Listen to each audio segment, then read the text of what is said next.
Dibawakan oleh penaja utama Jelajah Jiwa SME, Unify Business, rakan digital pilihan anda.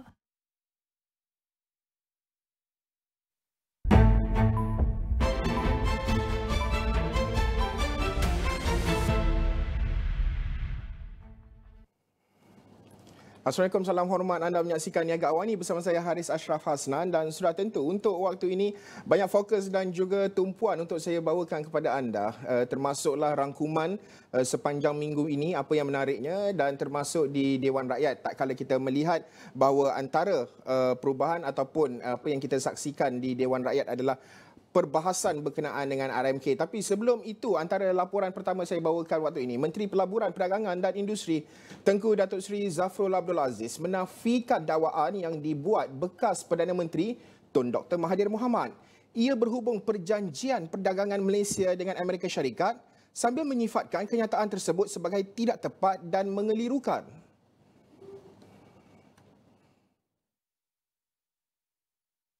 Dalam kenyataan pada Khamis, Dr. Mahathir mengkritik keputusan kerajaan menerima pengurangan tarif Amerika Syarikat daripada 25% kepada 19% dengan mendakwa Malaysia telah memansuhkan semua cukai ke atas 11,000 produk dari Amerika Syarikat sebagai balasan. Beliau turut mendakwa Malaysia bersetuju untuk membekalkan unsur nadir bumi REE kepada Amerika Syarikat dan menyifatkan perjanjian itu sebagai tidak menguntungkan serta merugikan ekonomi. Beliau turut berhujah bahawa Malaysia sepatutnya memproses nadir bumi di dalam negara untuk mengekstrak unsur bernilai tinggi yang menurutnya boleh memberikan pulangan sehingga 30 kali ganda berbanding ekspor bahan mentah. Mengulas dakwaan tersebut, Tengku Zafrul berkata keputusan kerajaan adalah berdasarkan pengurusan krisis yang bertanggungjawab dan bertujuan melindungi kepentingan ekonomi negara, khususnya dalam sektor elektrik dan elektronik yang menyumbang lebih 198 bilion ringgit dalam ekspor dan menyokong lebih 100,000 pekerjaan. Tegasnya ini bukan soal gembira tetapi soal menyelamatkan periuk nasi rakyat Malaysia. Menurut Tengku Zafrul, Malaysia berjaya mendapatkan kadar tarif 19% yang sama seperti rakan-rakan ASEAN lain dengan keutamaan kepada kestabilan ekonomi. Beliau menjelaskan bahawa hanya 60.4% baris tarif diberikan status duty sifar, bukan 100% seperti yang didakwa oleh Dr. Mahathir. Mengenai isu nadir bumi, Tengku Zafrul menegaskan bahawa tiada sebarang perjanjian sama ada secara lisan atau bertulis untuk Malaysia membekalkan REE kepada Amerika Syarikat atau mana-mana negara lain. Beliau mengulangi bahawa kerajaan telah menguatkuasakan larangan ekspor bahan mentah nadir bumi berkuat kuasa 1 Januari 2024 hasil keputusan Jemaah Menteri. Tengku Zafrul menyeru agar Dr. Mahathir menyemak fakta sebelum membuat kenyataan awam sambil menegaskan bahawa kritikan yang membina mestilah berasaskan maklumat yang tepat. Okey, kalau kita saksikan sebenarnya semalam telah pun bermula kuat kuasanya tarif 19% terhadap Malaysia, tarif oleh Amerika Syarikat ini, apa impaknya kepada industri dan juga pasaran termasuklah jangkaan industri tertentu seperti semikonduktor. Jadi bersama dengan saya secara dalam talian Saudara Imran Yassin Mat Yusof, Ketua MBSB Research. Imran, terima kasih sudi bersama dengan Astro AWANI. Pertama sekali, seperti ramai mungkin sedia maklum, 19% tarif oleh Amerika Syarikat ini telah pun mula berkuat kuasa semalam 7 Ogos, dan adakah kalau kita telitikan dalam masa yang singkat ini, ada mungkin terdapat tanda-tanda awal yang mungkin menunjukkan kesan langsung pada pasaran ataupun sektor ekspor kita?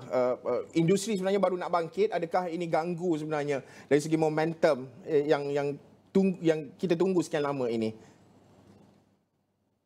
Assalamualaikum dan selamat pagi. Kesan awal mungkin belum nampak lagi sebab baru semalam kan. So mungkin baru lagi 1 hari. Walaupun tarif diturunkan kepada 19% daripada 25%, tapi kami menjangkakan ia boleh memberi tekanan kepada ekspor Malaysia. Mungkin seperti saya cakap tadi, kesan awal tak nampak lagi. Umpamanya kalau kita lihat indeks pengeluaran industri negara mencatatkan pertumbuhannya melebihi jangkaan pada bulan Jun dengan peningkatan sebanyak 3%. Kedua-dua industri berorientasikan ekspor dan domestik kekal kukuh, masing-masing sebanyak 2.4% dan 5.6%. Tapi pakar ekonomi menjangkakan pengeluaran industri Malaysia akan menurun dalam bulan-bulan yang akan datang apabila sokongan daripada aktiviti pemuatan awal. Jadi apa yang kita lihat pada tanda-tanda awalnya, kita ada pemuatan awal atau apa kita panggil front loading. Jadi untuk bulan-bulan yang akan datang, sokongan daripada front loading ni mungkin akan mula berkurangan. Jadi kami juga di MBSB Research mengekalkan unjuran pertumbuhan IPI sebanyak 2% tahun ini, lebih sederhana daripada 3.7% pada tahun lepas.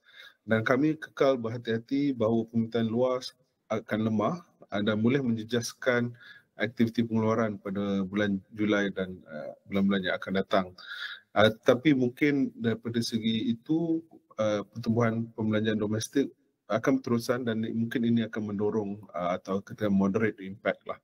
Samping itu, sektor strategik seperti elektronik mungkin kita akan boleh bincangkan ni.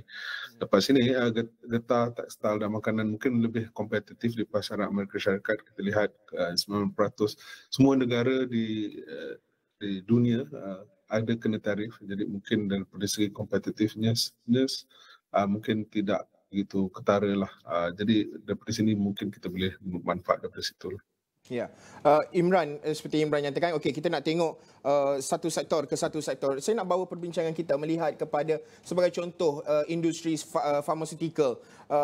Antara ini sebenarnya antara industri yang dikecualikan daripada tarif. Tapi kalau kita lihat secara realitinya, pengecualian ini adakah cukup sekadar pengecualian untuk industri ini kekal bertahan lama, atau sebenarnya kita masih lagi bergantung pada dasar luar yang mungkin boleh berubah bila-bila masa, terutama kalau kita bercakap soal mengikut kepala Donald Trump itu sendiri, Imran? Ya, betul lah. Seperti yang Harits cakap tadi, pharmaceutical industry masih dikecualikan, tetapi risiko tu masih ada. Ini disebabkan ketidaktentuan polisi-polisi daripada Amerika Syarikat, dan kita pun tidak boleh nak predict lah bagaimana hala tuju polisi-polisi mereka.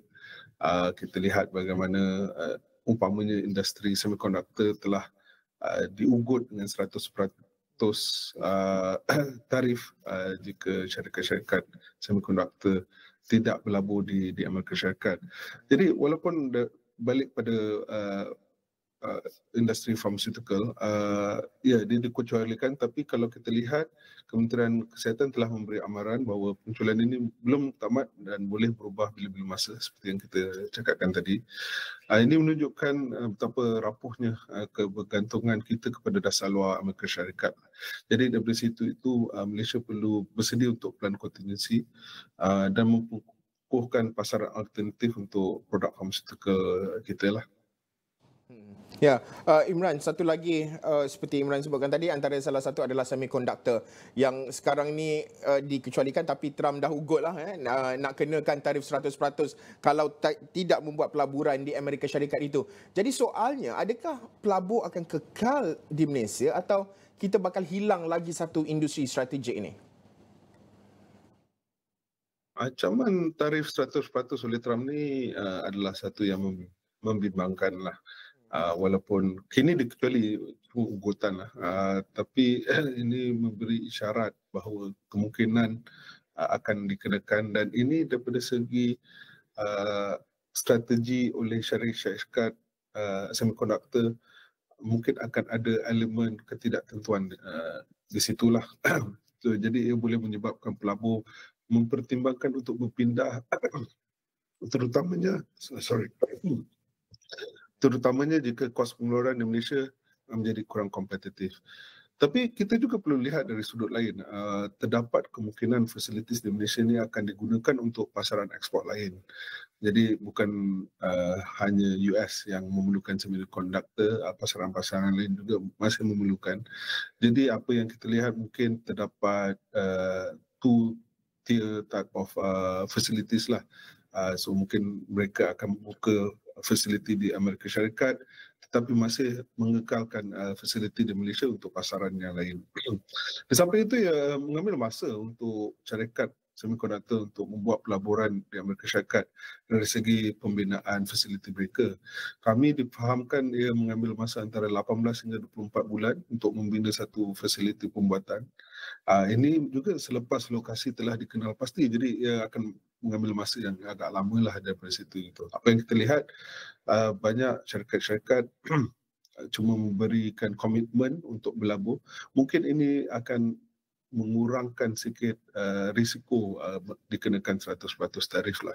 Di samping itu, seperti saya kata, Malaysia perlu mempercepatkan pelaksanaan strategi semiconductor nasional dan menawarkan insentif pelaburan yang lebih menarik untuk bukan saja kekalkan pelabur, tapi juga menarik pelaburan baru yang mungkin bukan sahaja untuk pasaran Amerika Syarikat, tapi juga pasaran-pasaran yang lain. Ya, Imran, kalau kita telitikan, Malaysia bersetuju untuk beli teknologi dan LNG dari Amerika Syarikat sehingga $150 bilion Amerika dalam masa 5 tahun. Jadi persoalannya ini, adakah ini pelaburan disifatkan sebagai pelaburan bijak yang bakal membawa pulangan, ataupun kita sekadar bayar harga sebenarnya untuk mengelak tarif yang lebih teruk kepada negara ini? Pandangan Imran. Dia ada perlu ada imbangan lah daripada segi itu. Saya difahamkan, umpamanya Malaysia, kerajaan Malaysia tidak berganjak daripada beberapa red line, dan ini juga telah menyebabkan kita untuk dapat tarif yang dikurangkan. Jadi tidak semestinya kita perlu bayar harga lah. Jadi ini dia part of the discussion, part of the negotiation. Tetapi kalau kita lihat ada juga di sebaliknya opportunities, kerana ia membuka peluang pemindahan teknologi dan pelaburan silang. Tapi daripada segi pulangannya mungkin kita perlu ada lihat sedikit masa, kerana ini masih lagi baru awal. Dan juga kira mahu ada pulangan kepada pelaburan yang kita lakukan. Ini perlu juga disertai oleh peningkatan kapasiti industri dan ekspor yang bernilai tinggi lah. Jadi ia mungkin satu langkah awal, tetapi perlu ada langkah-langkah yang lain untuk menjadikan ini satu pelaburan yang berjaya lah. Ya, Imran, berbaki dalam 2-3 minit perbincangan kita ini, mungkin kalau kita nak melihat pendekatan Trump yang sukar nak dijangka, sukar nak diramal ini, sampai bila sebenarnya kita nak bergantung kepada satu kuasa ekonomi sahaja? Dan bukankah sekarang ini masa paling sesuai untuk kita betul-betul serius mencari pasaran baru dan juga mengurangkan risiko politik luar ini? Pandangan Imran? Memang ni masa yang paling sesuai.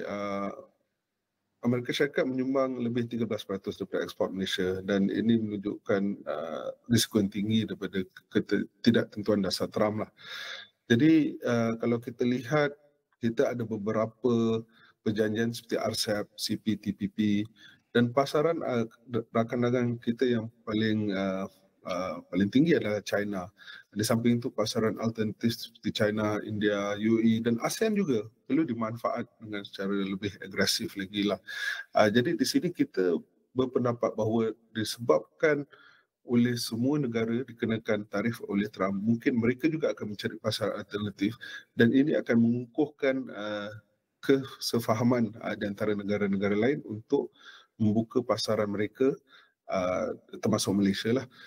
Jadi daripada situ itu, ya betul, saya amat bersetuju bahawa kita perlu mengambil masa ini untuk betul-betul serius mencari pasaran baru dan mengurangkan kebergantungan kita kepada Amerika Syarikat.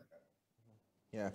Dan saya percaya juga bagaimana blok kerjasama blok ekonomi sebagaimana kita perlu mengukuhkan perdagangan dalam ASEAN, bagaimana peranan BRICS-nya di situ, dan banyak lagi usaha-usaha yang dilakukan, termasuklah dalam nak menyokong South Global. Itu antara gerakan paling besar yang boleh kita lihat pada masa ini dalam nak menentukan hala tuju multilateralism yang lebih baik di peringkat antarabangsa. Terima kasih saudara Encik Imran Yassin Mat Yusof, Ketua MB MBSB Research berkongsi pandangan beliau melihat berkenaan dengan perkembangan terbaru tarif apa yang berlaku, termasuklah apa yang sedang diusahakan oleh kerajaan dalam nak memastikan satu yang lebih kompetitif dapat dilakukan. Okey, baik, saya nak bawa anda ke laporan yang berikutnya di mana SD Guthrie Berhad merekodkan lonjakan untung bersih sebanyak 71% kepada 1.07 bilion ringgit bagi 6 bulan pertama tahun kewangan 2025,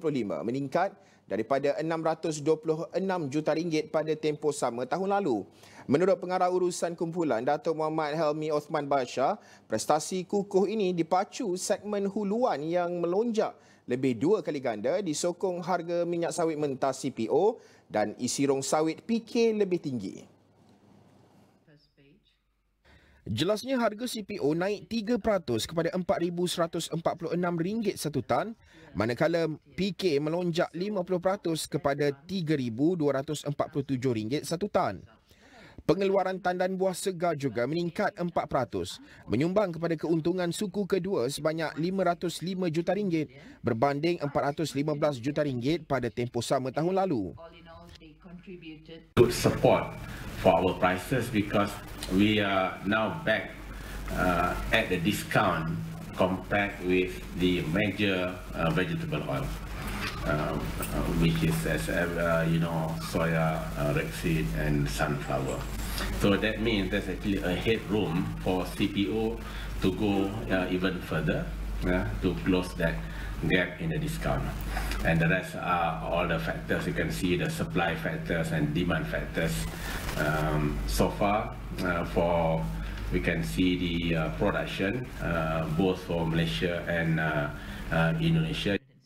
Bagaimanapun segmen hiliran menyusut apabila keuntungan sebelum faedah dan cukai SD Guthrie International merosot 44% kepada 126 juta ringgit akibat permintaan lemah dan margin yang mengecil.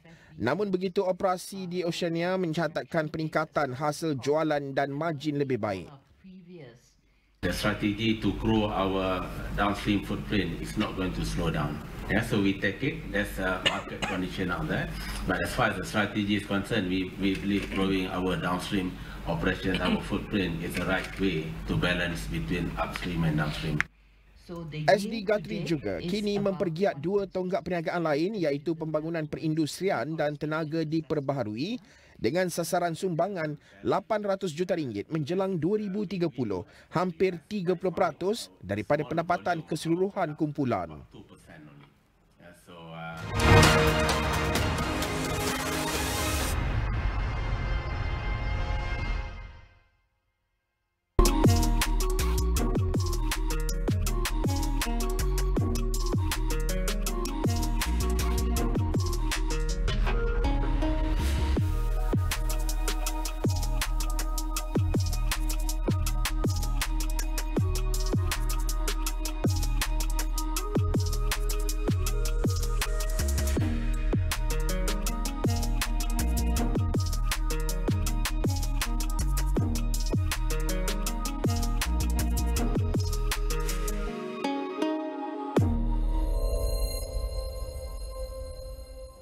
Baik, sidang Dewan Rakyat minggu ketiga menyaksikan tumpuan penuh kepada sesi perbahasan rancangan Malaysia ke-13 dengan ahli Parlimen Kerajaan dan Pembangkang tampil membahaskan pelbagai aspek dasar, pelaksanaan dan hala tuju pembangunan negara bagi tempoh 5 tahun akan datang. Perbahasan tertumpu kepada 3 teras utama RMK 13 iaitu pertumbuhan ekonomi, kesejahteraan rakyat dan takbir urus berkesan. Ini termasuk isu rentas sektor seperti pembangunan wilayah, tenaga boleh baharu, perubahan iklim, mobiliti belia, pendidikan, keselamatan cyber serta keterangkuman Sabah dan Sarawak dalam kerangka pembangunan nasional. Sehingga Khamis, ramai 78 ahli parlimen telah mengambil bahagian dalam sesi perbahasan itu.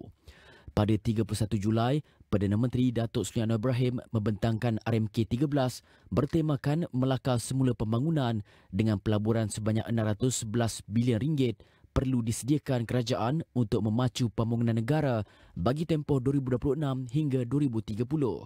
Berdasarkan takwim Dewan Rakyat, sesi perbahasan RMK 13 berlangsung selama 8 hari bermula 4 hingga 14 Ogos, diikuti sesi penggulungan menteri selama 4 hari dari 18 hingga 21 Ogos. Turut mencuri tumpuan sidang Dewan Rakyat, sesi penerangan Menteri Pelaburan, Perdagangan dan Industri Tengku Datuk Seri Zafrul Tunku Abdul Aziz mengenai rundingan perdagangan timbal balas dengan Amerika Syarikat susulan kadar tarif baru untuk Malaysia sebanyak 19% bermula 1 Ogos, iaitu penurunan 6% daripada kadar yang diumumkan Amerika Syarikat pada 7 Julai.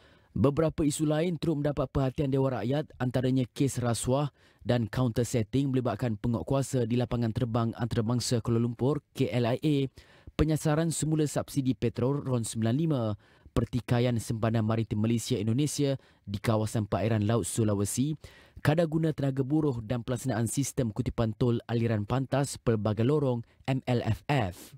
Mesyuarat kedua penggal ke-4 Parlimen ke-15 bagi persidangan Dewan Rakyat berlangsung selama 24 hari hingga 28 Ogos ini.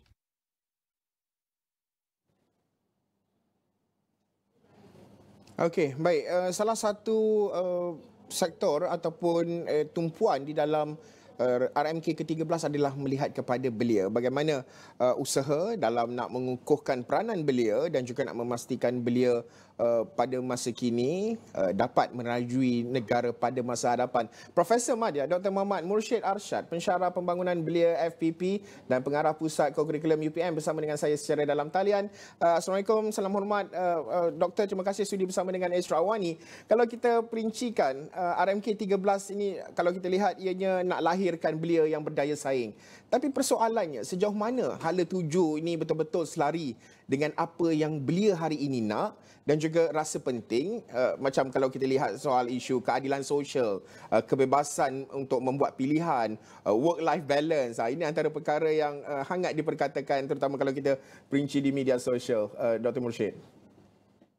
Okey, Assalamualaikum warahmatullahi wabarakatuh. Terima kasih banyak kepada saudara Asyraf. Lama tak jumpa saudara Asyraf. Saya doakan semuanya sihat dan terima kasih Astro AWANI kerana sudi untuk berkongsi tentang bagaimana RMK 13 untuk belia. Pertama sekali saya setuju bila kita sebut tentang bagaimana nak sebut tentang work-life balance, untuk kita lihat dalam konteks untuk kesejahteraan. Kita lihat di dalam RMK 13 yang mana tema RMK 13 ni adalah untuk merangka semula pembangunan dan termasuk juga dengan pembangunan belia, iaitu macam mana kita nak lihat dari segi keadilan sosial itu sendiri dan kesaksamaan peluang yang khusus untuk golongan belia. Sebab kita lihat dalam konteks ini kita nak supaya golongan belia ni terlibat bersama-sama di dalam proses dan juga agenda pembangunan negara. Dan kita lihat dari segi konteks untuk bagaimana mereka menyeimbangkan kehidupan dengan keperluan pada hari ini. Pertama, kalau kita lihat dari segi bagaimana penglibatan golongan belia ni, terutamanya kita sebut sekarang ni zaman AI kan, bagaimana golongan belia ni sekarang berada di dalam konteks AI dan relevan dengan suasana yang mencabar hari ini, dan pada masa peluang juga kita lihat dalam konteks AI, iaitu penglibatan belia dalam usahawanan dan termasuk juga dari segi konteks ekonomi strategik itu sendiri. Bagaimana kita nak mobilize golongan belia ini untuk terlibat secara lebih langsung dalam ekonomi strategik. Dan saya nampak, saudara Asyraf, kita nampak dari segi elemen untuk pembinaan pengetahuan, kemahiran dan keupayaan golongan belia ni. Sebab benda ni sangat berkait dengan kumpulan terutamanya, kumpulan SASA iaitu kumpulan belia berkejaya, untuk mereka meningkatkan lagi peningkatan kejayaan mereka.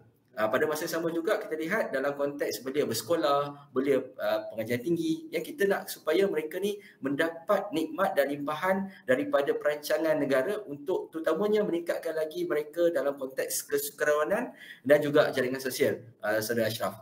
Dan saya nampak dari konteks lain, iaitu dari segi konteks belia berpersatuan, kita nampak yang mana ini adalah merupakan peluang yang terbaik untuk kita melakukan program pembangunan untuk melahirkan lebih ramai lagi pemimpin-pemimpin belia yang berkualiti, yang mampu untuk membawa lebih ramai lagi pemimpin muda untuk terlibat sama di dalam proses untuk pembangunan kepimpinan. Baik dari segi pembinaan institusi, pembinaan kepimpinan untuk organisasi, malah persatuan belia itu sendiri, saudara Asyraf. Ya, Doktor, antara salah satu perkara adalah kita nak memastikan bahawa pembangunan seperti Doktor sebut tadi adalah lebih inklusif. Bagaimana nak memastikan kelompok belia, kalau kita lihat mungkin ada yang OKU satu perkara, mungkin ada belia yang tiada dokumen, belia yang tidak melalui pendidikan secara formal. Ini semua berperanan dalam nak memastikan pembangunan yang lebih inklusif itu dapat diwujudkan. Pandangan Doktor? Ya, saya setuju dengan Saudara Asyraf sebab apa kita lihat untuk dalam dasar belia Malaysia sendiri kalau kita lihat memang ada satu faktor adalah untuk kita menyantuni kumpulan belia rentan ataupun belia minoriti, yang mana belia minoriti termasuk kumpulan belia yang tinggal di kawasan pedalaman, belia orang asli, belia yang OKU, termasuk juga dengan kumpulan belia ibu, wanita tunggal dan sebagainya. Itu merupakan perkara yang perlu dilihat dari segi aspek untuk memperkasakan kapasiti, dan juga kita nak supaya tiada kelompok yang tercicir terutamanya dalam rangka pembangunan by 2030 untuk kesejahteraan bersama. Dan saya nampak dekat sini antara perkara yang boleh dilihat adalah untuk kita memperbanyakkan lagi peluang-peluang terutamanya untuk menjana pendapatan dan ekonomi terutamanya kepada kumpulan belia rentan ini. Dan saya nampak potensi besar terutamanya untuk belia OKU. Kita nampak bahawa dari segi konteks untuk skim pembiayaan ikhtiar air muda sebagai contoh yang nyatakan dalam RMK 13 ni boleh sebenarnya diperluaskan secara lebih total kepada kumpulan belia OKU. Sebagai contoh untuk tunas usahawan belia Bumiputera, kita boleh melihat bahawa tidak hanya semata-mata belia di kawasan bandar, malah golongan belia di luar bandar juga yang boleh terlibat dan merebut inisiatif ini, dan diperbanyakkan usaha-usaha untuk pembinaan pengetahuan, kemahiran dan juga upaya mereka di dalam sektor keusahawanan. Dan pada masa sama juga saya menyambut baik yang untuk program micro credential terutamanya untuk meningkatkan kapasiti terutama golongan belia. Dan saya nampak untuk inisiatif bagi pemerkasaan kumpulan belia rentan termasuk belia OKU ini, kita nakkan supaya pembelaan sewajarnya dari segi aspek kesihatan kepada mereka, terutamanya dari segi penjagaan kesihatan, dari segi aspek emosi, pengurusan psikologi dan sebagainya. Dan saya nampak satu lagi yang menarik Saudara Asyraf iaitu untuk amanah saham belia itu sendiri.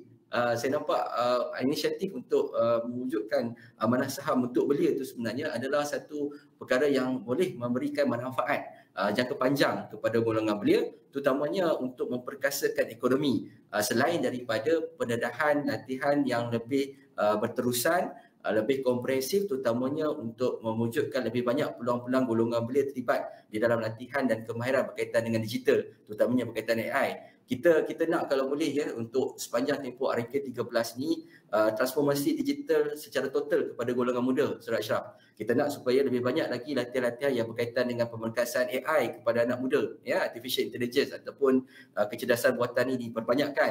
Kita nakkan juga keterlibatan anak muda dalam sektor penguasaan blockchain, termasuk juga dengan data analitik. Ini semuanya adalah sektor-sektor masa hadapan yang memberikan peluang yang lebih besar kepada anak muda kita. Dan saya nampak Saudara Asyraf sebagai contoh dari segi konteks pembangunan ekonomi dan negara ke arah untuk pembentukan negara yang mampan, kita lihat dijangkaan daripada PwC Global ni pun menunjukkan sekitar 15.7 trilion USD yang mana akan disasarkan untuk KDNK ataupun GDP di peringkat global, menunjukkan bahawa negara kita selari dengan hasrat global untuk ke arah perdigitalan. Dan pada masa sama juga latihan-latihan ini perlu diberi dan terus diperhebatkan supaya tiada belia yang terpinggir, malah belia majoriti dan belia kumpulan rentan juga mendapat peluang yang sewajarnya di dalam perancangan pemerkasaan ekonomi by 2030 di dalam RMK 13 ni. Ya, Doktor menyebut berkenaan dengan pemerkasaan ekonomi. Kita tengok ramai anak muda aktif dalam gig ekonomi, buat freelance, berniaga kecil-kecilan. Tapi dasar kita ni masih banyak fokus pada, kalau kita lihat pekerjaan formal lah, kerja tetap dan sebagainya. Jadi RMK 13 ini bagaimana sebenarnya ianya dilihat, dirancang untuk sesuatu yang betul-betul membantu belia untuk berdikari dan juga mencipta peluang itu sendiri, bukan sekadar bekerja ataupun makan gaji, tapi mereka sendiri mencipta peluang untuk diri mereka dan juga rakan-rakan belia yang lain. Ya, saya setuju untuk mencari dan mencipta peluang ni adalah merupakan agenda penting di dalam pemerkasaan belia, terutamanya kita melihat untuk masa hadapan ya. Dan sebab tu kalau kita lihat banyak insentif-insentif yang dilakukan, dirancang di dalam RMK 13, terutamanya berkaitan dengan program pembangunan pelapis kepimpinan. Ini kita nak supaya lebih ramai lagi golongan belia ke hadapan. Mereka sebenarnya bukan semata-mata memiliki karakter sebagai pemimpin, dan mereka juga sebenarnya memiliki pemikiran keusahawanan, iaitu mereka bijak untuk menilai risiko, bijak untuk melakukan membuat keputusan, dan pada sama juga bijak untuk mencari dan merebut peluang. Bagaimana mereka melihat sesuatu yang dilihat sebagai ancaman ataupun kelemahan itu ditukarkan sebagai peluang. Itu merupakan antara perkara yang boleh dilihat dalam konteks RMK 13 ni. Sebab saya nampak ya, antara benda yang mungkin dinyatakan di dalam RMK 13 tetapi tidak dinyatakan secara lebih mendalam, iaitu tentang kesejahteraan mental. Kita mungkin sebelum ni kita sebut tentang kesihatan mental sudah Asyraf kan. Sekarang kita sebut tentang kesihatan mental itu sendiri, terutamanya melibatkan psikososial golongan belia. Saya nampak antara peluang untuk melihat supaya anak muda kita ni mencipta peluang dan ruang, kita perlu memastikan yang bahawa anak muda kita ni sejahtera dan pada masa yang sama. Dan mungkin saya berpandangan ya untuk melihat kepada RMK 13 ni, walaupun banyak inisiatif dilakukan, tetapi kita ada satu matlamat dan pada masa sama kita ada 99 cara untuk kita lakukan, termasuk untuk kita menekankan tentang aspek kesihatan mental dan psikososial belia ni. Dan kalau kita lihat daripada indeks kesihatan mental belia Saudara Asyraf yang dikeluarkan pada tahun 2023 dia hanya sekitar sederhana memuaskan. Pencapaiannya hanya sederhana memuaskan dan dia agak membimbangkan sekiranya kalau kita tak tangani sebaik-baiknya. Ya? Sebab kita bercakap tentang masa depan untuk 2030, malah kita dalam RMK 13 juga menyatakan dengan jelas aspirasi untuk 2024. Maka perkara ini perlu dilihat secara lebih mendalam. Selain daripada itu, saya nampak Saudara Asyraf penglibatan belia di dalam tadbir urus dan demokrasi juga perlu diberi perhatian. Maknanya penciptaan peluang dan ruang mereka untuk memimpin, suara belia diketengahkan, malah mereka juga terlibat sebagai rakan pembangunan negara. Itu penting. Sebab kita lihat penglibatan belia terutamanya dalam tadbir urus dan demokrasi ini juga perlu diberikan perhatian sewajarnya. Ini termasuk dengan proses latihan, peluang dan ruang yang diberikan. Pendek kata panjang tak kata apa-apa Saudara Asyraf mana ada orang lahir-lahir tu jadi imam, tak ada kan. Jadi usaha pembangunan itu perlu dilakukan, usaha untuk meningkatkan pengetahuan, kemahiran dan keupayaan golongan belia itu perlu ditingkatkan Saudara Asyraf. Dan saya juga percaya bahawa belia itu juga bukan sahaja menjadi sasaran ataupun golongan yang nak dibangunkan, tetapi mereka itu menjadi rakan strategik dalam pembangunan negara. Mungkin secara ringkas dalam 1-2 minit ini, peranan belia itu sebagai rakan kongsi strategik pembangunan negara, Doktor. Ya, Saudara Asyraf, semestinya dalam pembinaan dasar atau polisi ini, semestinya dia tidak akan perfect ataupun tidak akan dikatakan sempurna sepenuhnya. Dia tetap ada kelompongan. Tetapi bagaimana kita membawa anak muda kita, golongan belia kita ni bersama-sama di dalam dasar berkenaan untuk mereka bersama-sama menikmati dan bersama-sama untuk menjayakan dasar ni. Itu penting. Dan anak muda kita sebenarnya, pada saya lah, pandangan saya peribadi kita perlu ada dari segi aspek untuk data. Kita perlu ada data dan data driven ni penting, terutamanya berkaitan dengan golongan belia itu sendiri. Dan saya nampak sampai masanya, sebab kita sebut tentang AI, kita sebut tentang blockchain, kita sebut tentang data analitik, sampai masanya saya rasa pemerkasaan untuk pemantauan bagi data belia itu sendiri perlu diperkasakan, malah perlu diperhebatkan. Buat masa sekarang KBS melalui inisiatif Institut Pendidikan Pembangunan Belia Malaysia, yang juga anak saya pun terlibat bersama-sama di dalam pasukan berkenaan, memang kita ada Y data. Dan pada masa sama juga kita nampak yang bahawa peluang untuk RMK 13 ni untuk memperkasakan lagi data ini supaya ada elemen pemantauan dalam tempoh sepanjang masa 5 tahun ke hadapan sehingga 2030 ni untuk dilihat secara lebih mendalam. Dan mungkin sampai masanya juga kita perlu ada Youth Development Index untuk setiap daerah, mana tahu kan. Itu adalah benda yang boleh kita lihat supaya kita boleh menyantuni keperluan belia termasuk di kawasan pedalaman. Dan saya nampak untuk sekarang ni kita perlu memperbanyakkan lagi Saudara Asyraf peluang-peluang untuk melahirkan bakat-bakat baru belia dalam kepimpinan. Kita nakkan supaya anak muda kita ni jauh ke hadapan. Dapatan kajian kita mendapati pembinaan kepimpinan belia, terutamanya belia ni sebagai change engine ni masih lagi longgar. ya, pemimpin belia ni kena seharusnya memiliki package untuk sebagai penghubung sumber, sebagai penyelesai masalah, sebagai ejen perubahan, malah sebagai ejen untuk membantu proses bagaimana membangunkan rakan-rakan belia yang lain. Dan peranan orang dewasa juga penting sebenarnya, Saudara Asyraf, dan kita lihat peranan komuniti dan orang dewasa, terutamanya keluarga, perlu diperkasakan, dan insyaAllah saya yakin untuk RMK 13 ni kita dapat lakukan bersama-sama untuk memastikan ia berlaku di peringkat setiap tahap dan juga keperluan golongan belia dapat disantuni. Okey, baik. Terima kasih atas perkongsian idea pandangan Profesor Madya, Dr. Muhammad Mursyid Arsyad, pensyarah pembangunan belia FPP dan juga pengarah Pusat Kurikulum Co-Kurikulum UPM, berkongsi pandangan beliau. Baik, segalanya akan kami rangkumkan di astroawani.com dan juga di semua saluran Astro Awani.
US President Donald Trump on Thursday said he will nominate Council of Economic Advisors Chairman Stephen Miran to serve as a Federal Reserve Governor. Miran will fill the position opened by Fed Governor Adriana Kugler's surprise resignation announced last week as she returned to her tenure professorship at Georgetown University.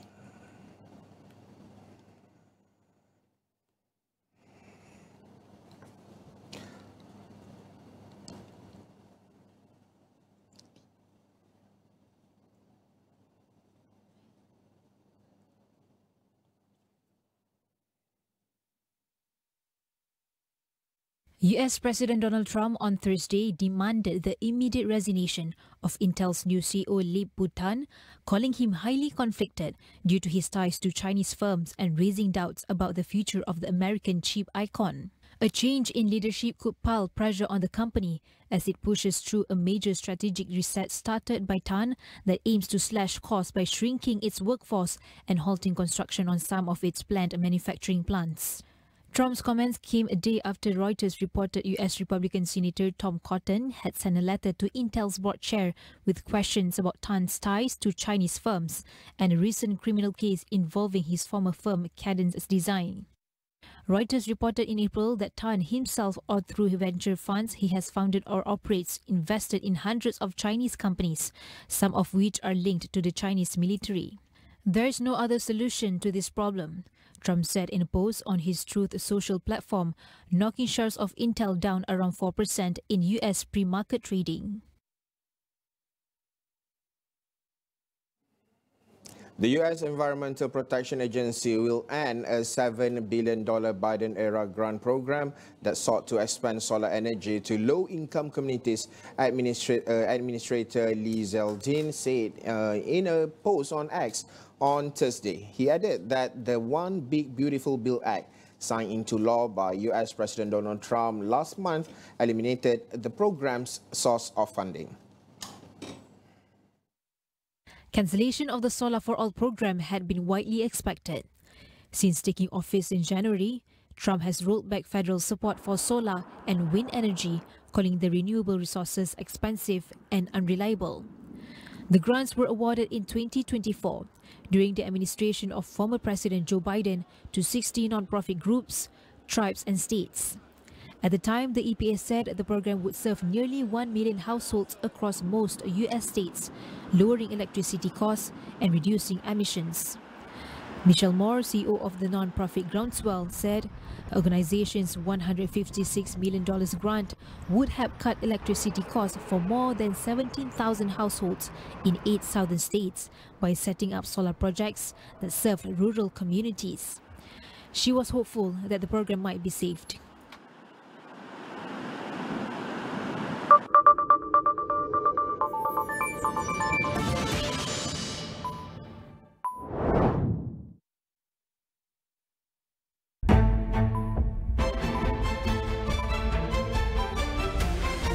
Di dalam setiap berita yang dibawa, konteks amat penting.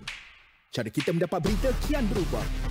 Melalui media sosial maupun saluran digital yang lain serta kaca TV. Kami sentiasa membawakan yang tergempar dan terkini. Kita buat sesuatu yang berbeza. Berteraskan acuan verifikasi yang diamalkan supaya setiap fakta adalah sahih. Daripada analisis pelbagai sudut yang mendalam, laporan-laporan khas dan perbincangan yang membina negara. Inklusif, suara rakyat kami ajukan. Keseimbangan persepsi kami pastikan. Kerana setiap cerita mempunyai impak yang tersendiri dan perlu dibawa dengan penelitian yang terperinci. Pastikan Astro AWANI menjadi pilihan anda tidak kira di mana sahaja anda berada. Saluran berita paling dipercayai di Malaysia.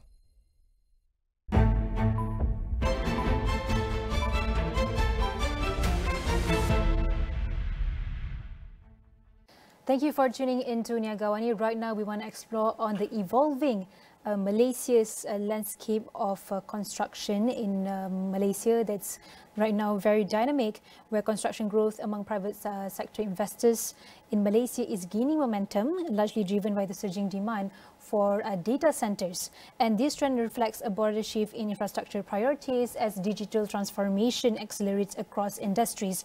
And according to Turner & Townsend's Global Construction Market Intelligence GCMI 2025 report, construction costs in Kuala Lumpur remain relatively low compared to regional peers.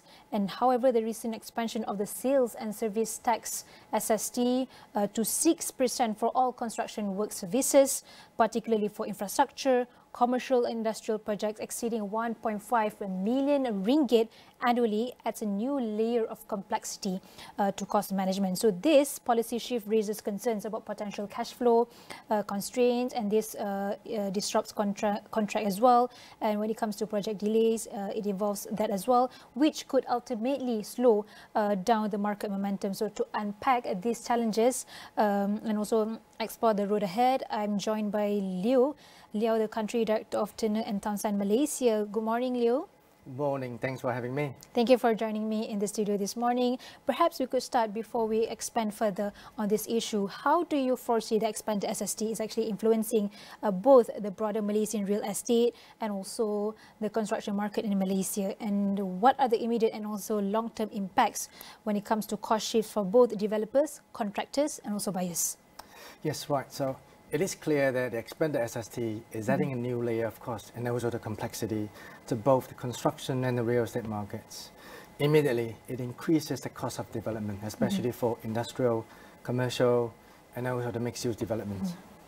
While the residential projects are exempted, but however, this tax is still applied to residential building within the mixed-use development. So for immediate impact, we are seeing a cost pass-through effect where the contractors now are reflecting their pricing to include the 6% SST. And naturally, we are expecting the developers to pass on the cost to the buyers. As a result, the price could be higher and this is directly impacting the affordability. We're also seeing a cash flow pressures on developers. The higher upfront payment is actually putting more pressures on the project financial. And on top of these, there are a wave of contract renegotiations. For ongoing projects, many of them require variation to the original contract sum, especially if the original agreement is without a clear clauses that define how the change in SST is being treated. So this adds to the complexity and potentially delay the project timeline. So in the long run, we expect to see a reduced margin, especially in price-sensitive markets or segments, where both the developers and the contractors may have to absorb part of the cost to stay competitive.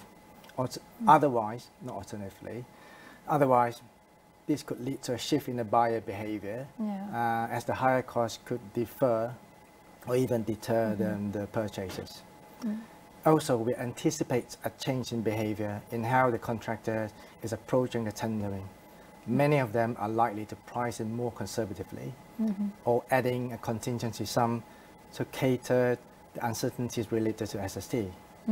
And in terms of planning, we may see developers becoming more selective in terms of the land banking and also the product strategy.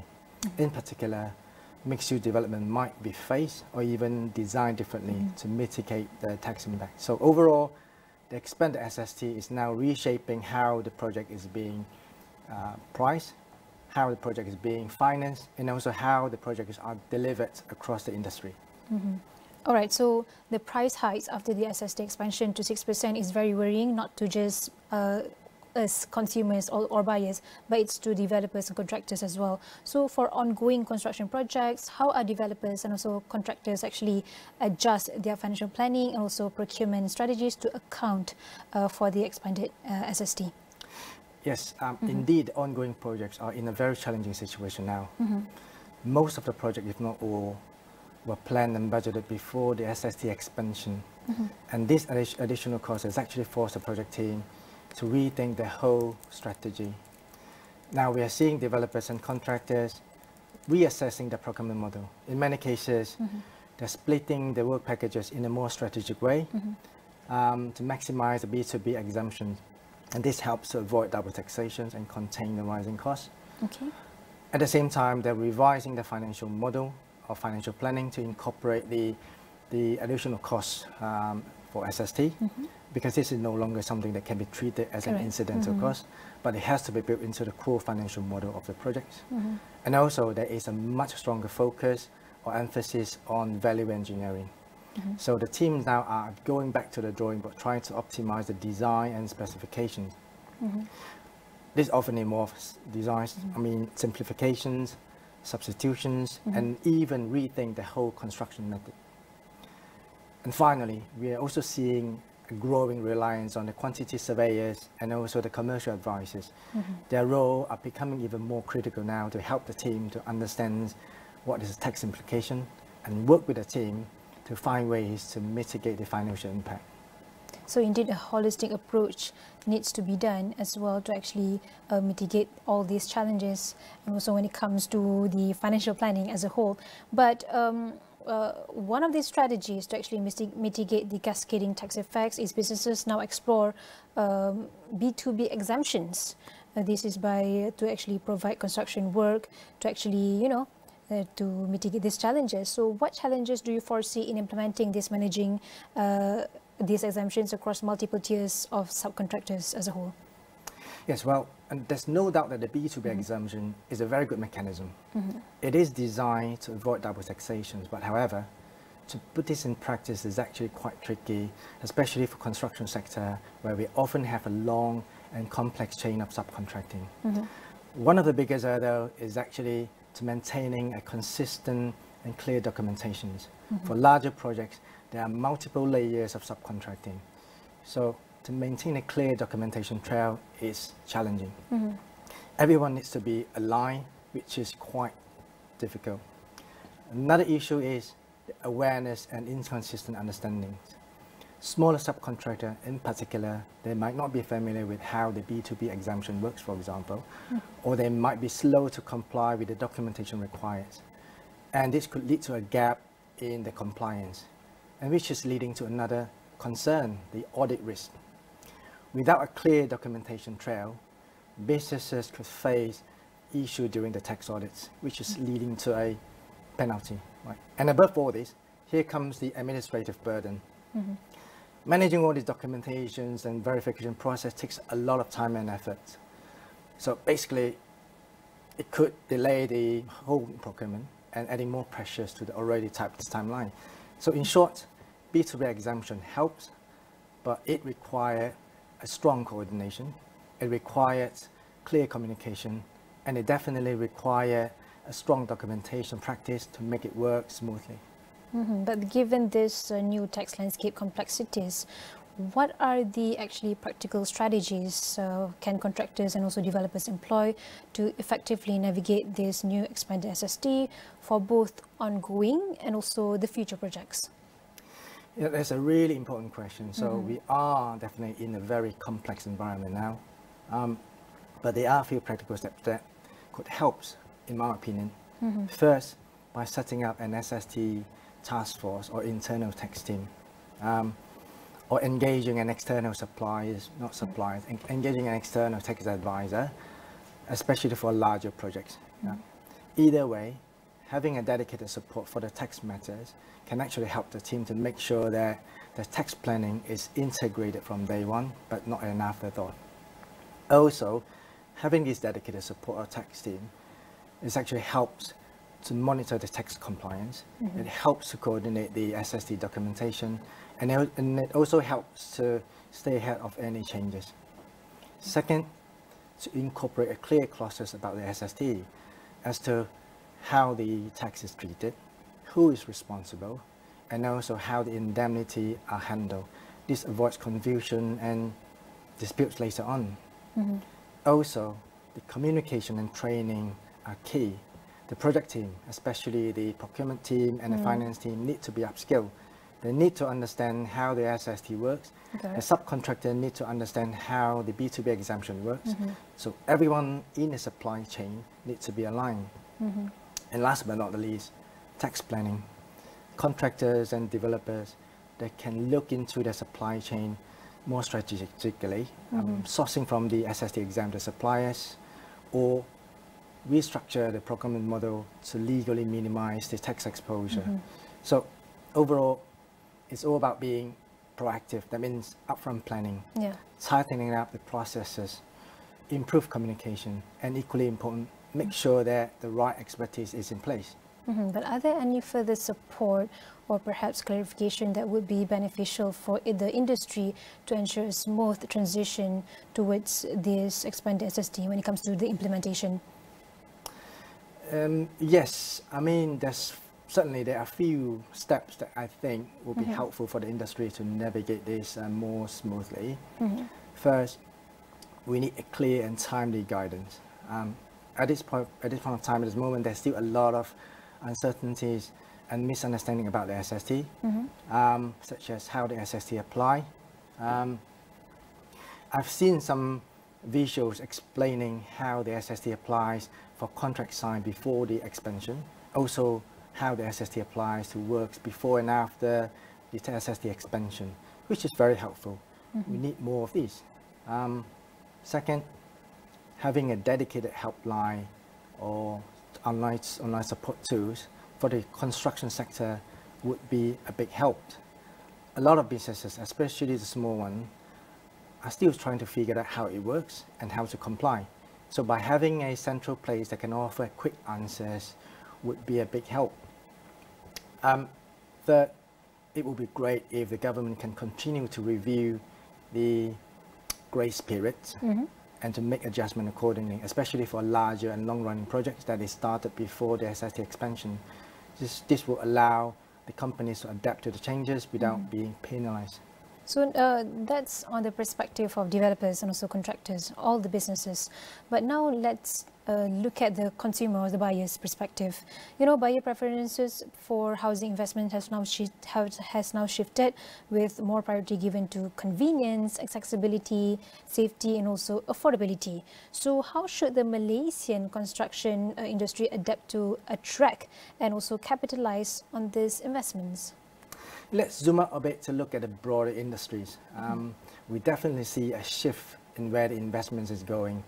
So in Malaysia, there is a growing interest in data centers, advanced manufacturing, and also the logistic infrastructure. And these sectors are very much different from the traditional real estate. They demand speed, they demand scalability, and they also demand strong digital integration. Another big shift is the rising focus in ESG performance. global investors in particular are putting a lot more emphasis on sustainability, carbon footprint, and also the long-term environmental impact. So it's no longer just about the cost and time. It is about how responsibly the project is being delivered. Sustainability, yeah. Yep. And again, for Malaysia to stay competitive, in my opinion, we need to expand the green incentive. We need to fast-track the approval for strategic sector. And we also need to promote public-private partnerships, especially for ESG-linked development. And for those developers and contractors who can better align themselves with these priorities, especially through the sustainability and the digital innovation, are much better position themselves to secure both the foreign and domestic capital. But this expanded SSA is only one of the many challenges that's going on. Right now, we have tariff deals, and also we have trade wars. But despite all that, the Bursa Malaysia Construction Cost Index shows a cautiously optimistic sentiment. So what factors that contribute to this resilience, and what is your overall outlook for the construction industry in the coming years? Yes, I mean, despite all these pressures, there are several key factors or contributions keeping the industries optimistic but cautiously. Yeah. We are seeing a strong pipelines for the public projects. The major infrastructure work like the MRT3 and the Penang LRT has actually helped to sustain the order book and maintain the activity level. At the same time, the private investment is growing. We are seeing more development in data centers. We continue to see investments in manufacturing plant and also the logistic hub. All these projects are long-term and they bring confidence to the markets. Also, the labour market is actually recovering. The improved inflow of the labour, the foreign workers, has actually helped to stabilise the labour pool. And this is in turn reducing the cost volatility, which has been a major challenge in the past few years. Now, looking ahead in a short term, we expect the cost pressure to continue, especially with the expanded SST. But with the right strategy in place, it is manageable, in my opinion. In the midterm, the outlook remains resilient, particularly for infrastructure, industrial and institutional works.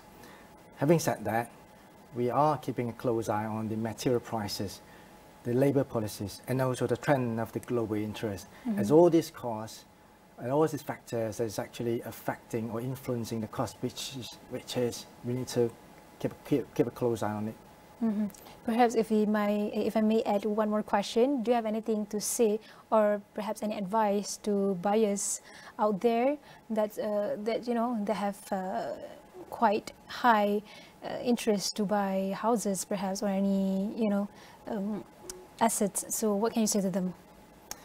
Yeah, probably I'm not the expert here, but normally as a buyer myself, basically before I make any purchases, normally I will just not looking at the price alone, and also depending on, as a buyer, are you speculators? Are you buying this for investment or buying this for homes, for own stay? But price is not the only parameters, right? As a buyer myself, I look at the price, I will look at the several factors like the location, accessibility. So that's who I am. Thank you so much. That was the country director of Turner & Townsend Malaysia. That was Leo, and thank you so much for coming all the way to our studio this morning. And you can find the whole discussion on all of our social media platforms, and that includes astroawani.com. Thanks for watching.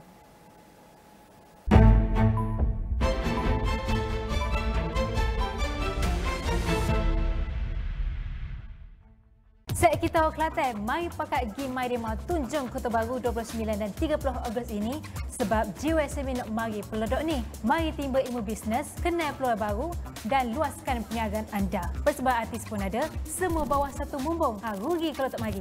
Kita jumpa nanti deh. Dibawakan oleh penaja utama jelajah Jiwa SME, Unify Business, rakan digital pilihan anda.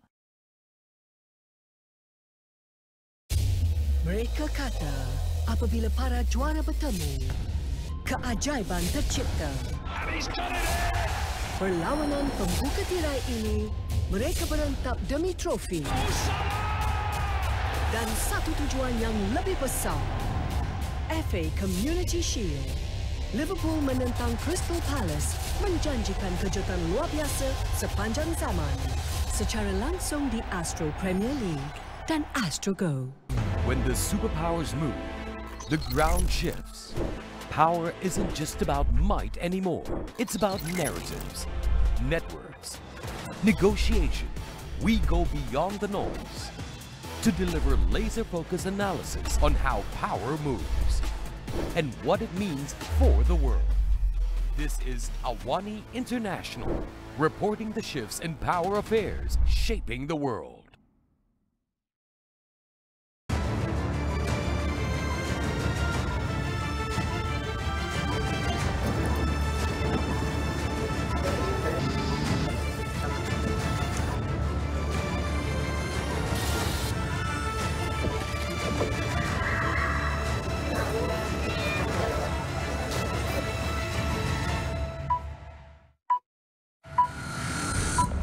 Gempur di AWANI 7.45. Buli di sekolah. Isu ini bukan perkara baru. Buli tertakluk kepada perbuatan agresif secara fizikal. Apa sebenarnya Jerabu punca utama yang menyumbang kepada masalah ini serta kesannya kepada kesihatan kita? Mereka akan mengalami iritasi-iritasi kepada mata. Selain itu, iritasi kepada saluran pernafasan.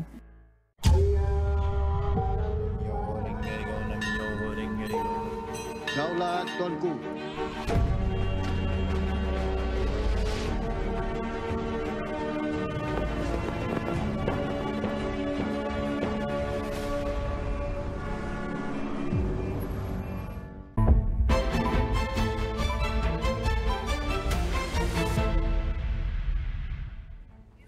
Hello and welcome to Niaga Spotlight with me, Tehmina Kaoosji. Niaga Spotlight takes us through the week in economic analysis and future affairs. Now, this week on analysis, our spotlight is Southeast Asia's Q1 2025 economic review.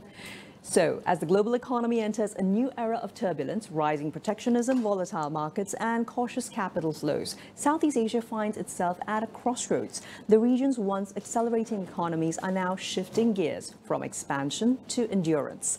On this week's Niaga Spotlight, we break down the real numbers, real risks, and real resilience behind the Southeast Asia Q1 2025 slowdown, guided by some exclusive insights from McKinsey's latest regional economic review. In brief, Malaysia's GDP dipped 4.4% from 4.9%. Philippines, lowest inflation in 5 years, but FDI fell to its lowest level since Q3 2023. Vietnam powered ahead with export-led growth and registered FDI surge 34.7% year-on-year. Thailand cut interest rates twice. Indonesia's slide to 4.9% growth threatens its ambitious 8% target under new leadership. Meanwhile, Singapore's official 2025 GDP forecast was revised down by 2%. So, what's behind the recalibration, and what does the data really tell us about the region's next economic chapter? And why are such consumption patterns diverging despite stable inflation? Let's also look at where the new sources of resilience are emerging. Joining me now online is Kamaruzaman Kamaruddin, Director of Client Capabilities, McKinsey & Company Southeast Asia, to unpack how 6 major Southeast Asian economies are navigating global macro volatility, balancing weaker exports, industrial slowdowns against pockets of strength like digital consumption and policy pivots. Very good morning to you, Kamar. How are you doing today? Thanks for joining us. Very good morning, Nabilah. Thanks for having me on board. How are you? Very well indeed. So let's launch straight into looking at the wider Southeast Asia macro picture, Kamar. Now, McKinsey, of course, recently published your quarterly economic review of Southeast Asia for Q1 2025. What are some of the key takeaways you can share with us? Yeah, sure. So we published our first quarter 2025 report in June this year, and we saw 3 key takeaways, right? So one, there was a soft start to 2025. Second, we saw resilience. And third, we saw smart policy pivots. So essentially, the start to 2025 was a soft one. Most Southeast Asian economies saw moderation in terms of GDP growth, which is impacted by external challenges such as trade tensions and policy uncertainties. Philippines was an exception. It grew faster by 0.1%. And overall, Vietnam still led performance, although it recorded its lowest growth in 3 quarters. Despite the soft start, resilience was also part of the story. So domestic demand held firm, especially in the Philippines and Vietnam, which effectively helped to buffer against the impact of external global uncertainties. Inflation remained largely contained, so staying within target range across most markets. And third observation, we also saw smart policy pivots. So essentially here, policymakers moved early. Central banks in Indonesia, Thailand, and the Philippines all cut rates. And Singapore as well eased its monetary policy twice. So currencies rebounded after early weakness. So the Sing dollar, Malaysian ringgit, and the Philippines peso all gained against the US dollar. So I think just to recap, Southeast Asia kicked off 2025 on a softer note, but yet it remains versatile and resilient. Fundamentals are sound, and there were support from smart policy pivots. Absolutely. I think that's very well expressed and observed as well, with those main slowdown factors being a lot of discussion around trade tensions, policy uncertainty, so lots of headwinds which have eroded a little bit of investor confidence. But moving along, of course, you have described the region as resilient. What gives you confidence in this outlook, though? Yeah, so I think here, allow me to first share a brief context, right? Global headwinds has been ongoing for a while. And so despite that, the region's growth still continued to accelerate and pretty much held up until early this year, which is, first quarter, where we see a bit of softening across the region. So essentially, what gives us confidence in Southeast Asia's resilience stems from a couple of factors. One, we see that most economic indicators are still holding up, especially domestic cushions. So in the case of Philippines, for example, it grew faster in Q1, driven by very robust household consumption and remittances. In Vietnam, domestic demand continued to remain firm. Second, there is still room for policy support if needed, right? So inflation is contained, which has allowed for and will further allow central banks to act if it needs to prop up the economy. Currencies are strong, which indicates that markets are confident and trust the region's policy and fundamentals. And I think the third point, which is important as well, is that investors are voting with capital, right? So they are really walking the talk. And just to share an example, over 30 billion USD was committed into data center projects in just the first half of 2024 alone across Singapore, Malaysia, and Thailand. So I think just to sum it up, we feel confident that Southeast Asia isn't just resilient, it is adapting, and I think beyond that, building for the future as well. Absolutely. There's a real anchoring of the region as a financial FDI central hub amid all this global turbulence as well. Now, of course, we'd mentioned and briefly touched on trade tensions, geopolitical issues, which are still ongoing, Kamar. Now, how exposed is Southeast Asia overall to this global volatility? Yeah, I think that's probably a question top of mind to many. So Southeast Asia is directly exposed to global volatility, right? The region is made up of open economies that are deeply connected to global trade and supply chains. It will be impacted by US-China tensions, shifting trade flows, amongst others. So meaning what happens in big markets like the US, China, or even Europe, right, would have a direct impact here. So if global demand slows, it will affect our exports. If supply chains are disrupted, factories in Vietnam, Thailand, Malaysia can feel it right away. And in fact, on the topic of volatility, our latest McKinsey Global Economics Intelligence Report also shows that trade disruption and policy shifts are in fact top concerns amongst global leaders. But I think in the midst of volatility, we are also encouraged that Southeast Asia is diversifying, and we believe that it has a unique edge here. So in terms of diversification, Southeast Asia is pursuing new engines of growth. So let's take Malaysia as an example. So we saw the recent push in AI and data centers. Beyond that, it is actively expanding trade partnerships. And as ASEAN leader for 2025, it is also actively enhancing regional cooperations. These are good signs. And beyond that, unique edge, what we meant by this is that Southeast Asia has a unique edge because if we think about it, it is the only region where both American and Chinese tech ecosystems can actually operate side by side. So you see companies like AWS and Google competing directly with Alibaba and Tencent in the same markets. You don't see this elsewhere. And that makes the region more than just a place that reacts to global trends. It's actually a live testing ground for innovation, right? So meaning what works here could effectively shape the future of tech globally. And I think we see this as being something encouraging and exciting.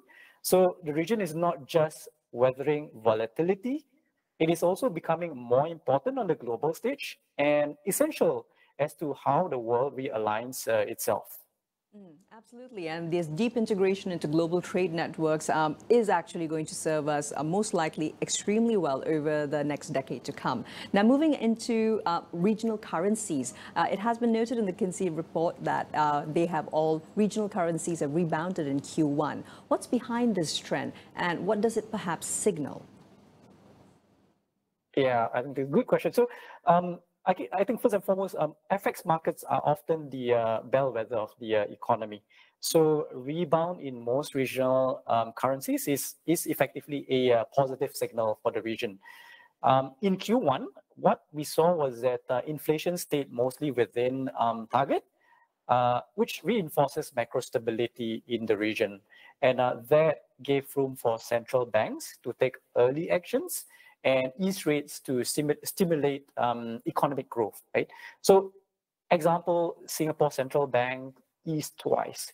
And as a result, Sing dollar was one of the Asia's top performing currencies, which is a vote of confidence, or rather vote of investors' confidence in its fundamentals.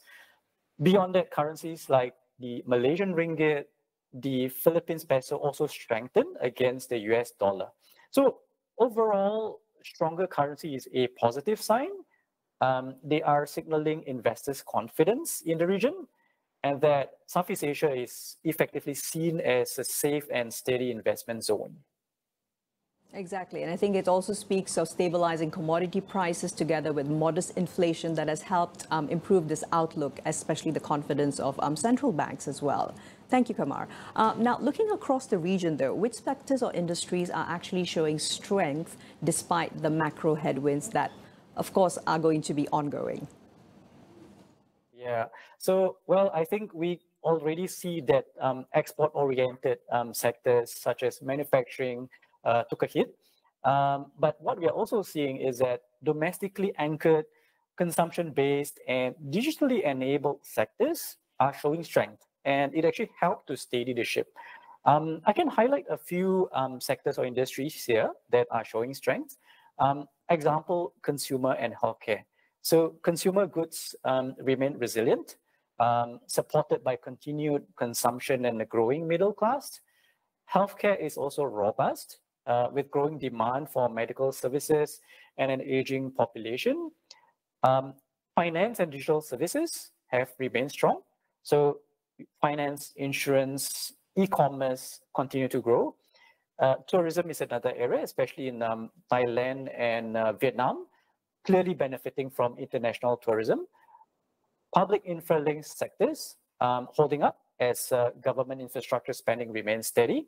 And in Q1 specifically, we saw an uptick in agriculture as well, driven by strong consumption and improved crop yields. So I think even with the softer regional outlook, several sectors remain bright spots, and which does back to the point around the region's resilience and its ability to continue growing despite the external shocks.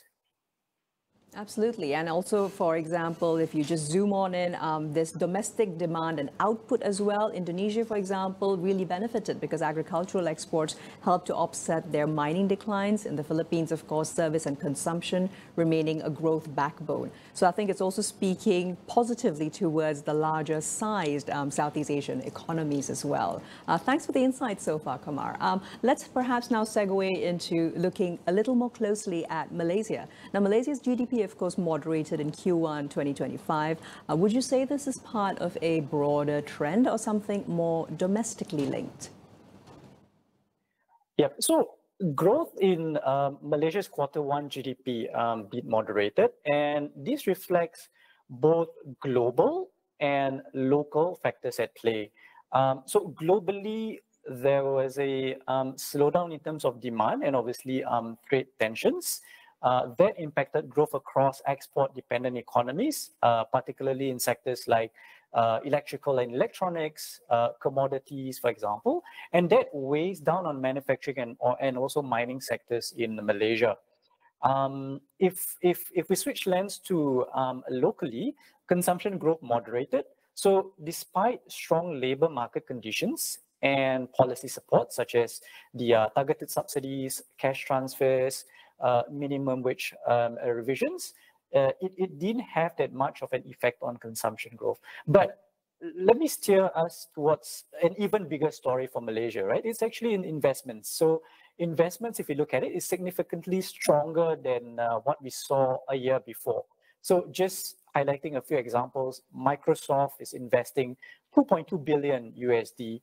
Google is investing $2 billion USD into Malaysia to build large-scale AI and cloud infrastructure. I think these are positive signs that could position the country as an emerging player in ASEAN's digital economy beyond just being an exports hub. Absolutely. Thank you for those insights. Now, also private consumption then in Malaysia, it showed modest growth, but exports were still weak. What could perhaps turn this around, while of course remaining cognizant that we're having plenty of FDI coming in too? Yeah, so the growth in Malaysia's consumption and exports both moderated in the first quarter. And there are three potential levers that can potentially help turn this around, right? So there need to be, number one, stronger household sentiment and confidence. There need to be accelerated, or rather an acceleration in terms of investment execution.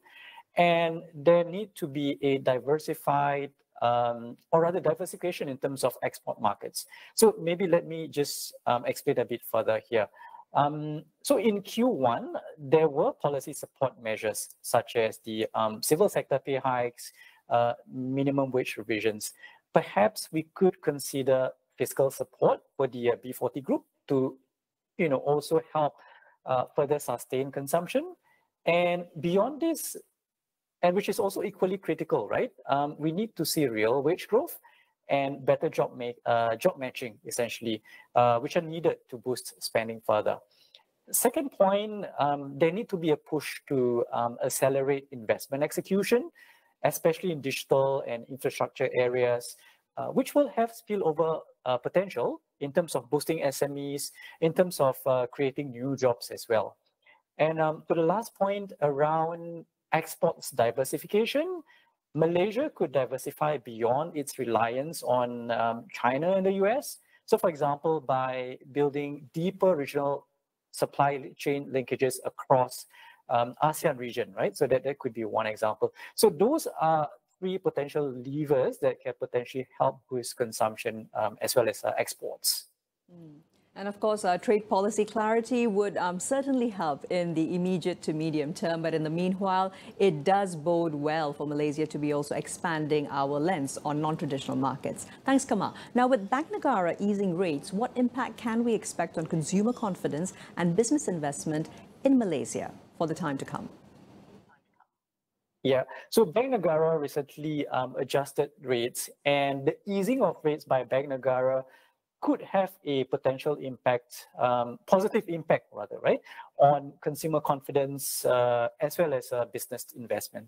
So it eases financing conditions, and could stimulate borrowing and investments to prop up the economy. So here we can look at it from two lenses. One, the consumer lens, and second, the business lens. So for consumers, lower interest rates will reduce borrowing costs, which in turn could unlock major purchases such as homes. It could also help unlock consumer spending to boost consumption. For businesses, cheaper credit can facilitate expansion and investment in new projects, such as investment in new plant, investments in technology, which will then have a knock-on effect in terms of supporting a pickup in production as well as growth. So in short, easing of rates could drive growth, and if public and private investments ramp up in tandem, we could see growth momentum return in the second half of 2025 this year. Absolutely. And also with both consumer confidence and business investment, there comes the offsetting of any kind of external headwinds and providing at least that short-term cushion while we realign overall as a nation. Shifting our focus now to Singapore. Now, Singapore's economy contracted, but currency was actually one of the best performers. How would you explain this duality? Yeah, so Singapore's contraction in Q1, or rather a growth moderation, right, if we compare Q1 on a year-on-year basis, was primarily due to weaker external demand. And that impacted manufacturing output, especially in sectors that are sensitive to global demand fluctuations, such as biomedicals being one. Yet, the Singapore dollar was one of Asia's strongest currencies. It rebounded against the US dollar by end of the quarter. And the strength in its currency reflects a combination of factors. One, it reflects investors' confidence in Singapore's economic fundamentals and its status as a global financial hub. Second, it is also a positive investor perception of Singapore's policy stability and reliable regulatory framework. And third, it's also a recognition of Singapore's proactive monetary policies and its strong financial reserves. So this is overall a positive testament to Singapore's economy. Despite the external headwinds, investors remain confident in Singapore, which in turn helped to maintain the currency stability that we saw. And perhaps some notes to take for regional monetary policies as well. Moving into Thailand then. Thailand's economy, though, shrank quite sharply in Q1. Now, is this just tourism underperformance, or what deeper issues might there be at play? Yeah, so Thailand's economy has been the lowest performing economy in the region for a couple of quarters. And in Q1, we saw growth moderated from 3.3% in the fourth quarter, 2024, to 3.1% in the first quarter this year. And there were two key contributing factors here. One, slow consumption, and two, we saw, or rather, manufacturing performance continued to be tepid. So in terms of consumption, consumption growth basically slowed across all spending categories. Consumer confidence is low, household debt is high, nearing 90% of GDP, and this obviously limits spending capacity and numbing the impact of stimulus measures. Second point around tepid manufacturing performance, Thailand's manufacturing sector contracted for a long time before finally turning a corner in quarter 2 2024. But even since then, growth has been tepid. So if we look at quarter 1 2025, manufacturing grew by 0.6%. Auto sector, which is a key sector for the country, has been a drag. Production dropped for 21 consecutive sectors. And beyond that, there are also reports that 100 factories are closing down every month since 2021 due to cheaper Chinese imports and slower consumption. So, there are growing calls for Thailand to reform its manufacturing sector and shift towards high value-added industries. And on the upside, Thailand has long-term advantages in areas such as renewable energy, EV production, among others, which is backed by foreign investment and local manufacturing capacity. So perhaps with stronger execution and coupled with recovery in key sectors like tourism, Thailand may be positioned for improved growth in the second half of this year. And very much so, the emerging picture is that it is structural drag, not just seasonal tourism dips contributing to this overall current slowdown for them. Now, moving across to Vietnam then, Kamar. Vietnam is though often seen as a standout performer in the region. Is that still the case for 2025? And what is actually fueling this specific resilience for them? Yeah, absolutely. Vietnam remains one of the strongest and most resilient economies in the region, even though growth moderated slightly in early 2025. So what's keeping Vietnam ahead are three powerful drivers, right? So one, it's FDI. Second, it's manufacturing strength. And third, domestic demand. So FDI continues to flow steadily into Vietnam. Global companies are increasingly seeing it as an alternative to China, especially in electronics, semiconductor, textile, and green tech, among others. Vietnam has got a young workforce, investor-friendly policies, and strong logistics infrastructure to make it a go-to investment decision. Manufacturing continues to be a strength and a core engine of the economy. So even as exports face global headwinds, Vietnam's position in global supply chains is holding firm. So high-tech manufacturing like smartphones, electronics, components continue to anchor its exports performance. And the country is gradually moving up the value chain, which could boost productivity and wages. Third point, domestic demand is also proving to be a shock absorber.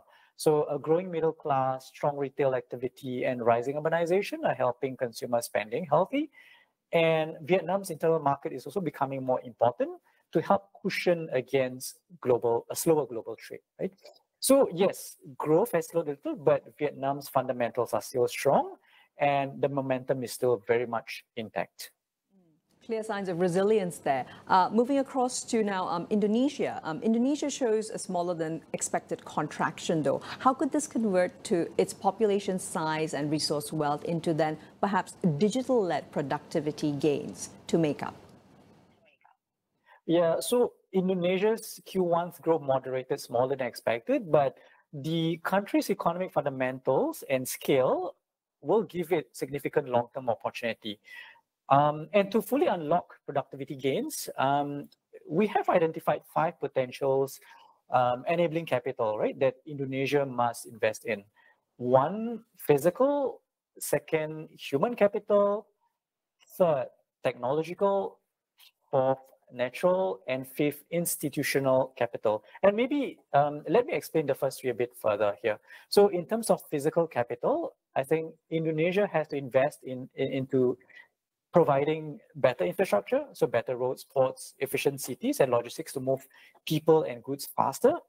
In terms of human capital, there is a need to upskill workers to ensure that they are digitally literate and also having more hands-on training in new job skills to succeed in future economy. And in terms of technological capital, we should be helping SMEs and traditional companies go digital, use cloud, and adopt automation. So we're already seeing signs of this. For example, Indonesia's mining sector is piloting AI. And there was also a recent announcement in Asia's first quantum AI data center in Indonesia.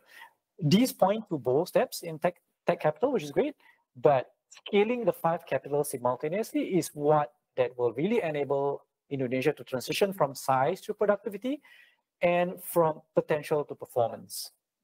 And also the perhaps digital upgrades in mostly tradable sectors to be boosting resilience. Very quickly now, if we could run through your perspectives on Philippines being the only country to post GDP growth in Q1. What has been driving that momentum? Yeah, so the Philippines was the only Southeast Asian economy to post faster pace of GDP growth in Q1. And this resilience was largely domestic-led. Household consumption remains strong. supported by continued overseas remittances, which rose year on year. And beyond that, a couple of other additional support factors. One, strength in manufacturing, especially food production, which contributes half of Philippines' manufacturing output. We saw a turnaround in agriculture. Beyond that, strengthening of the peso and coupled with stable inflation, which reinforced purchasing power. And we also saw robust growth in digital economies, such as economic sectors rather, such as e-commerce and fintech. So as long as domestic consumption holds and inflation stays under control, the Philippines should be well positioned to sustain momentum through the rest of 2025, and even beyond that, gradually shift towards more of a digitally driven growth model. Thank you for that. And to just end out very quickly, Kamal, we'll fast forward to the next quarterly report. What indicators will McKinsey and you be looking at, watching most closely across Southeast Asia? Yeah, so the next quarterly report will be an interesting one. So that period coincides with the US Liberation Day tariff announcements. I think first and foremost, we will be watching top-line growth signals, which will provide us with a good gauge in terms of where the region will be headed in the near term. And it could turn out to be a surprise quarter, right? Vietnam, Indonesia, the Philippines have already released their Q2 GDP results, while Singapore has released its advanced estimates. And all countries recorded GDP growth acceleration in Q2, which is very positive given the current climate. And beyond that, we will also be keenly watching on three other indicators. One, trade volume, especially exports, to understand the immediate impact of tariffs and global demand. Consumption as an indicator of domestic demand and consumer confidence, especially in consumer-driven countries such as Philippines, Indonesia, and Thailand. FDI flows as well, which will provide a gauge of investor confidence and emerging bets or priorities. So above all, we are looking for signs that Southeast Asia resilience is turning into momentum, not just buffering shocks, but also building new engines of growth. Thank you very much, Kamal, for all your excellent insights. So clearly it's looking like the path forward for Southeast Asia is looking at digital futures, resilient trade, as well as homegrown confidence. Well, I'm Tehmina Kaoosji signing off for now. This has been Niaga Spotlight, and that's all we have time for today. We'll see you again next week with more economic analysis and insights. Here's to a productive week ahead.